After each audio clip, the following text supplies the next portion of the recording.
एक गांव में रतन नाम का एक बहुत ईमानदार व्यक्ति रहता था। रतन की पत्नी सुनीता गांव के दूसरे घरों में साफ सफाई, झाड़ू पोंछा, बर्तन मांजने का काम करती थी। रतन का 10 वर्ष का बेटा बंकू गांव के सरकारी स्कूल में पढ़ता था।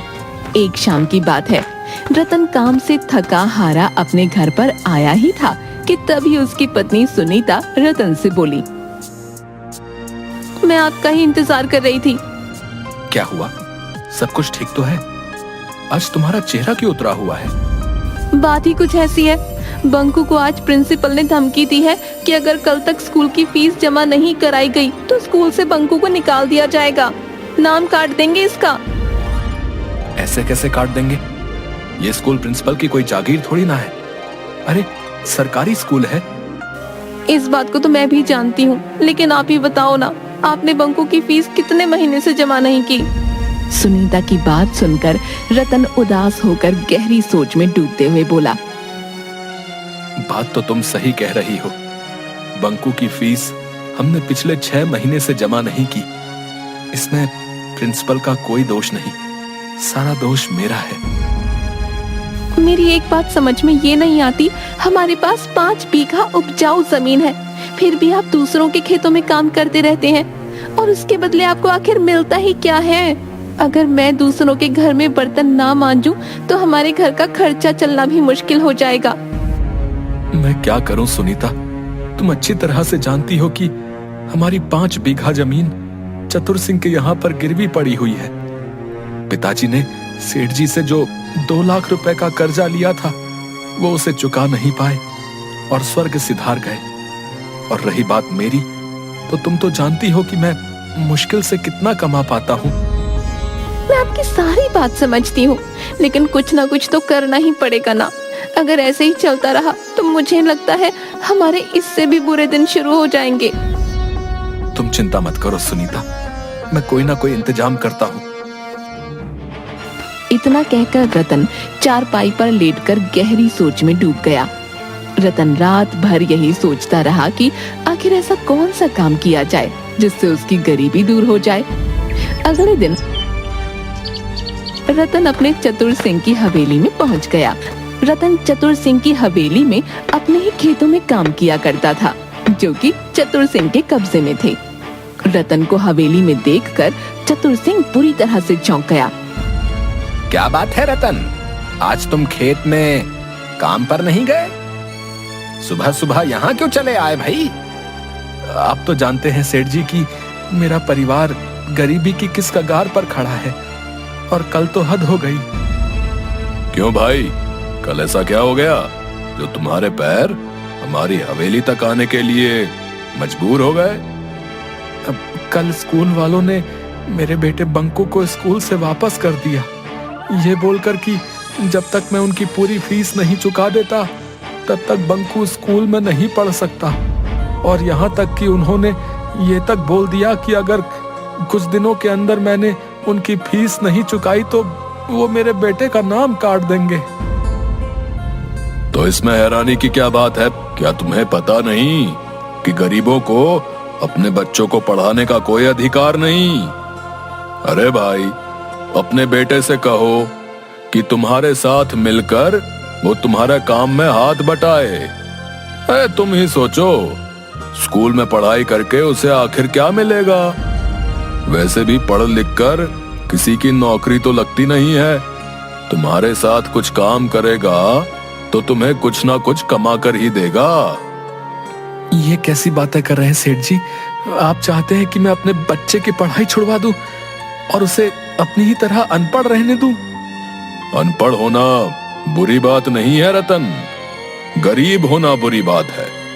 अब तुम ही देखो, इस देश में न जाने कितने ऐसे नेता बनते हैं जिन्होंने कभी स्कूल की शक्ल तक नहीं देखी होती। इस देश में नेता किस प्रकार से बनते हैं और वो क्या करते हैं, मुझे इस बात से कोई लेना देना नहीं। मैं किसी भी कीमत पर अपने बेटे की शिक्षा नहीं छुड़वा सकता, क्योंकि शिक्षा ही हमारे आने वाले कल को सुधारता है। मुझे कोई शौक नहीं है ये बताने का कि तुम्हें क्या करना है। अब वो सब छोड़ो, ये बताओ कि तुम यहाँ पर क्यों आए हो? सेठ जी, मेरे खेत आपके यहाँ पर बरसों से गिरवी रखे हैं।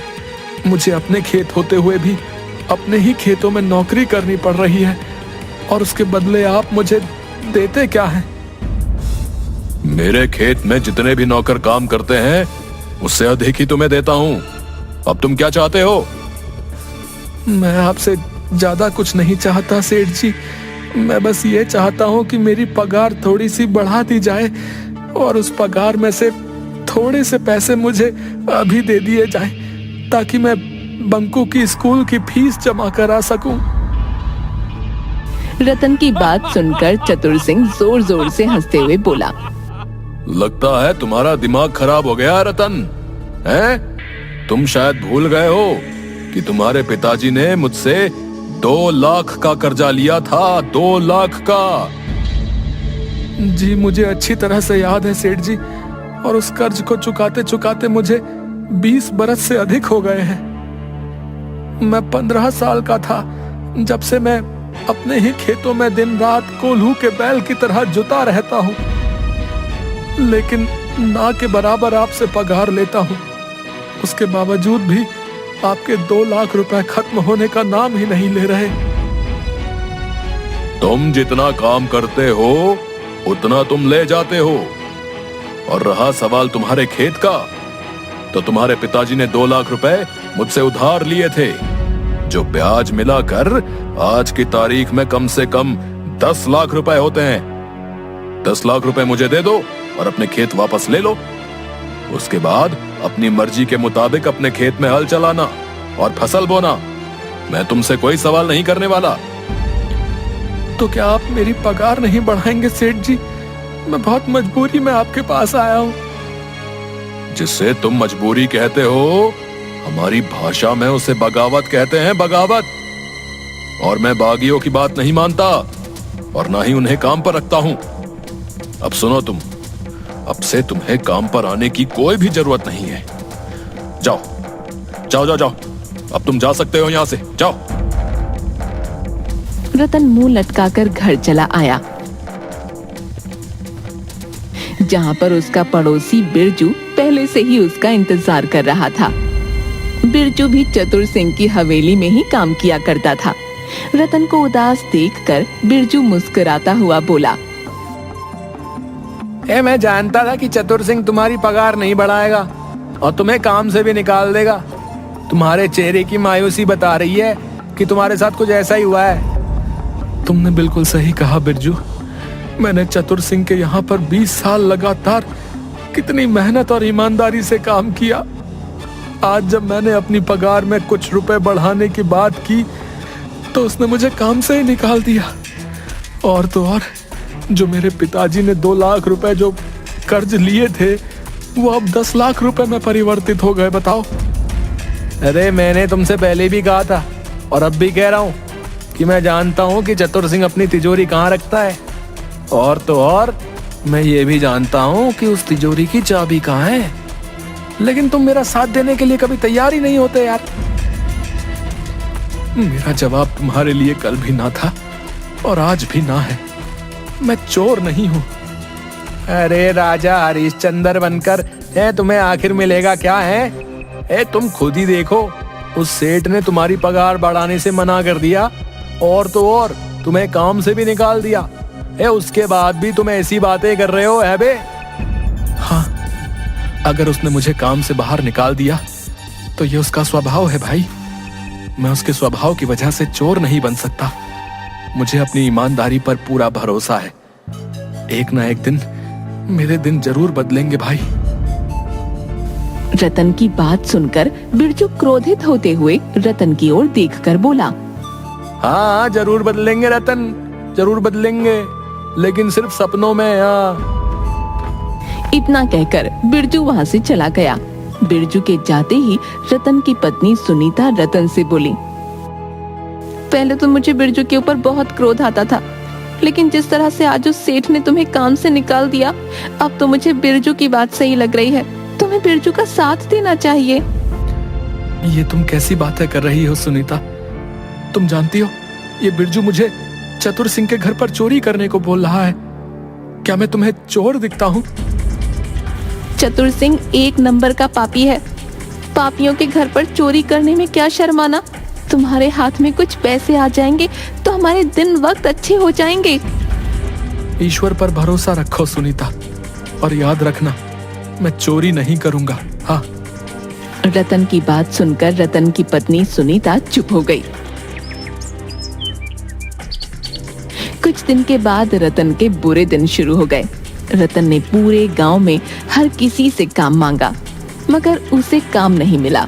कुछ ही दिनों के बाद उसके घर पर राशन पानी सब कुछ खत्म हो गया।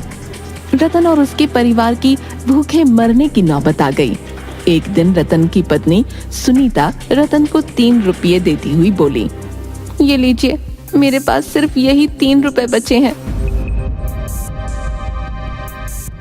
3 रुपए में भला क्या आ जाएगा सुनीता? आपके सेठ की वजह से मुझे भी मेरे मालिक ने काम से निकाल दिया।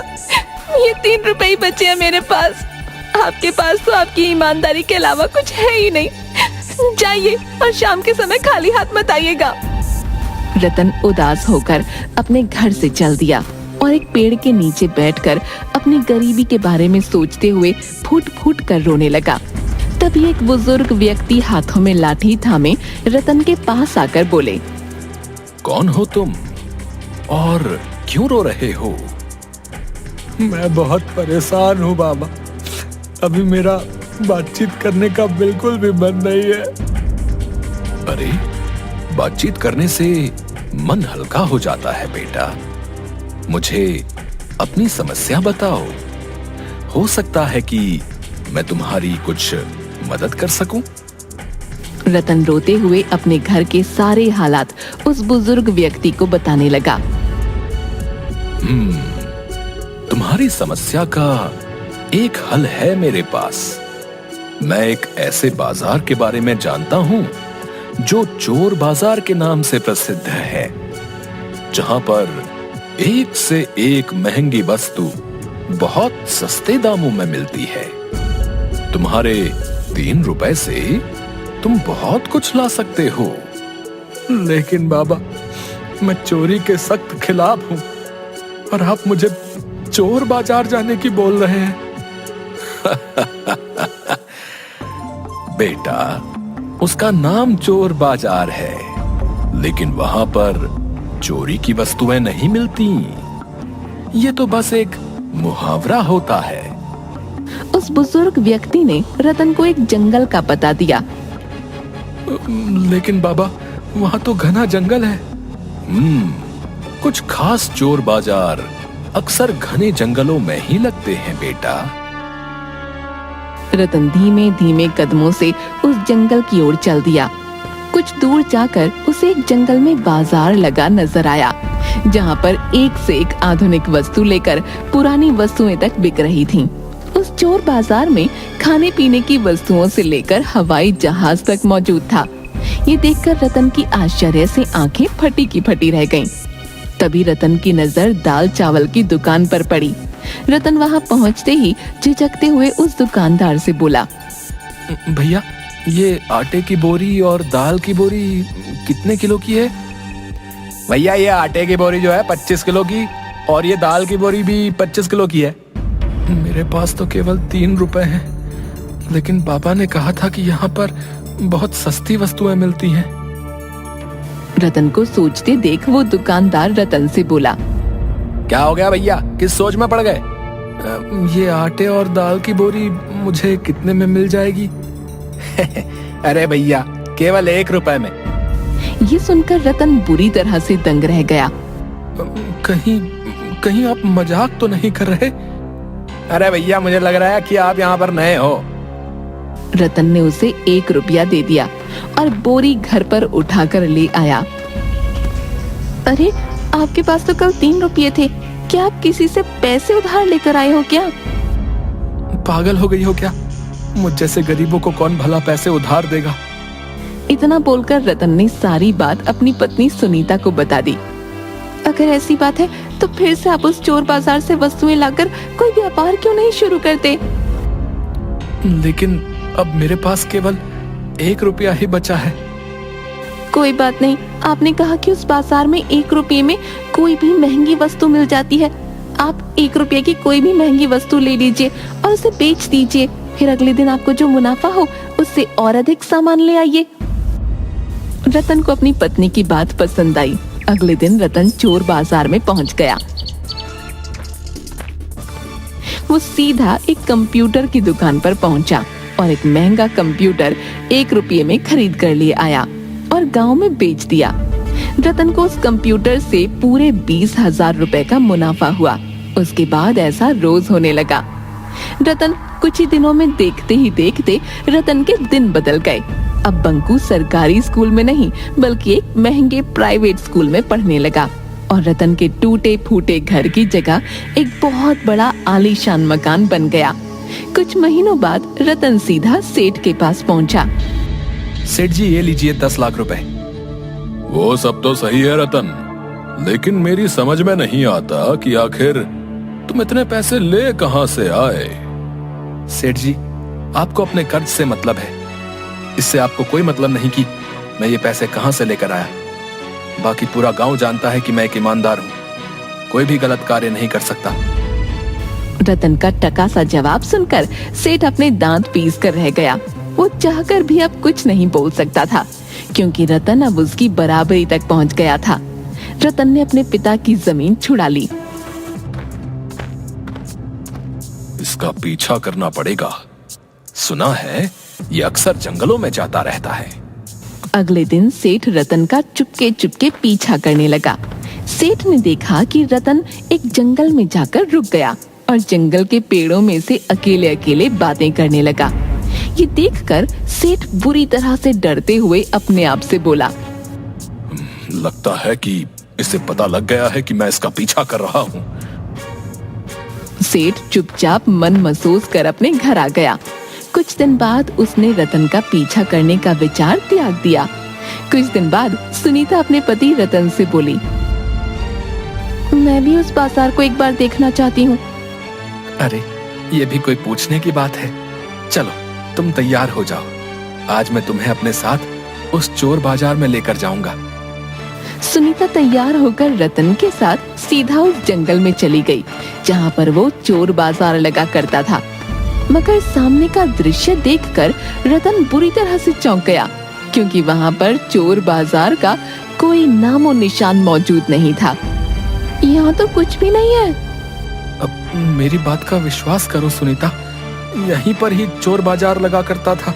मैंने यहीं पर बहुत सी वस्तुओं को खरीद कर बेचा है, सच कह रहा हूँ। तभी रतन की नजर उसी बुजुर्ग व्यक्ति पर पड़ी जो उसकी ही ओर आ रहा था।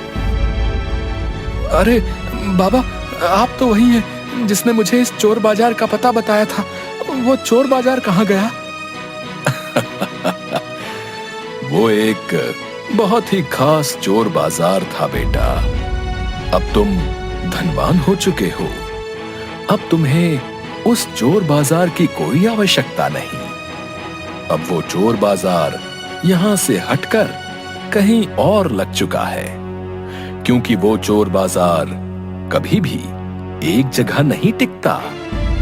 इतना कहकर वो बुजुर्ग वहाँ से चला गया। सुनीता अपने पति की ओर देखकर बोली, लगता है आप अभी भी नहीं समझे।